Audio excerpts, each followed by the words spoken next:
Invités à vos titres et rangs respectifs. J'ai l'insigne honneur de prendre la parole au nom de ma collègue, Madame Excellence Gisèle Ndaya, la ministre des Genres, Famille et Enfants, à l'occasion du lancement officiel du document intitulé Profil genre pays de la République démocratique du Congo. En cette heureuse circonstance, permettez-moi tout d'abord, au nom de Son Excellence Madame la ministre des Genres, de témoigner toute ma gratitude à Son Excellence Monsieur Félix Antoine Tshisekedi Tshilombo, président de la République et chef de l'État, à qui nous rendons un vibrant hommage pour son engagement et sa détermination à faire de la parité homme-femme son cheval de bataille pour le développement de la République démocratique du Congo. Toujours au nom de Son Excellence Madame la ministre du Genre, j'exprime ici également toute ma reconnaissance à Son Excellence Monsieur le Premier ministre et chef du gouvernement pour son sens managérial, un sens managérial éprouvé dans la mise en œuvre de la vision du chef de l'État et à travers le programme du gouvernement. Distingués invités, mesdames et messieurs, comme nous avons eu à le dire dans la trame de ces propos, la cérémonie de séjour consacre le lancement officiel du document Profil genre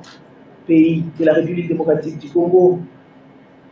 Un document qui vient s'ajouter aujourd'hui à l'arsenal des documents stratégiques que la République démocratique du Congo possède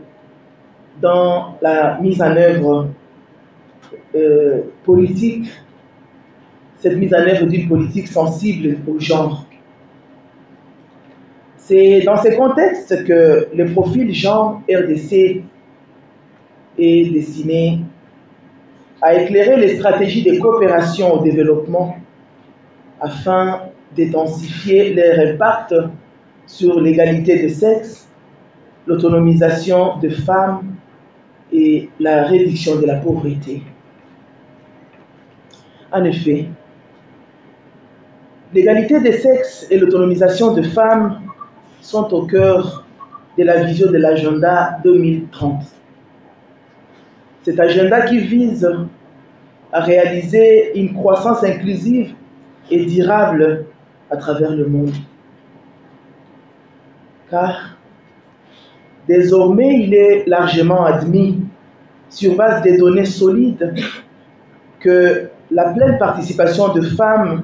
sur un pied d'égalité avec les hommes à la vie politique, sociale, économique et culturelle d'un pays est une voie directe vers l'élimination de la pauvreté pour le développement durable et inclusif. Ainsi, le profil genre de la RDC sera donc utile au gouvernement et à ses partenaires, car pour l'ensemble des acteurs intervenant dans le pays, il est dès lors possible de renforcer l'intégration transversale du genre dans les projets d'investissement et d'autres programmes de développement, ainsi que d'identifier et d'accorder la priorité à des actions ciblées à fort potentiel d'impact pour les femmes et les hommes de toutes les catégories sociales. Distingués invités, mesdames et messieurs, le profil genre de la République démocratique du Congo que nous avons l'honneur de lancer ces jours est le fruit d'une coopération exemplaire entre les trois partenaires inscrits dans une dynamique d'appui, d'appropriation et de renforcement des capacités de la parité nationale. En effet, la Banque africaine de développement, l'ONU Femmes et l'Union européenne ont décidé et viennent encore de les déterminer aujourd'hui de mettre en commun leurs efforts pour élaborer un profil genre de la République démocratique du Congo à travers un accord conjoint dont l'ensemble du processus a été placé sous le leadership du gouvernement représenté par le ministère des Genres au sein du comité de pilotage des ministères que je représente en ce moment. C'est ici, pour moi, dit la ministre des Genres,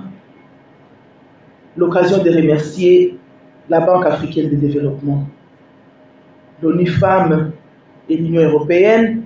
ainsi que toutes les organisations de la société civile et les autres membres du comité de pilotage qui ont joué un rôle fondamental dans l'orientation stratégique du dit document.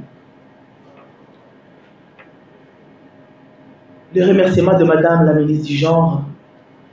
vont également à tous ces héros dans l'ombre qui ont travaillé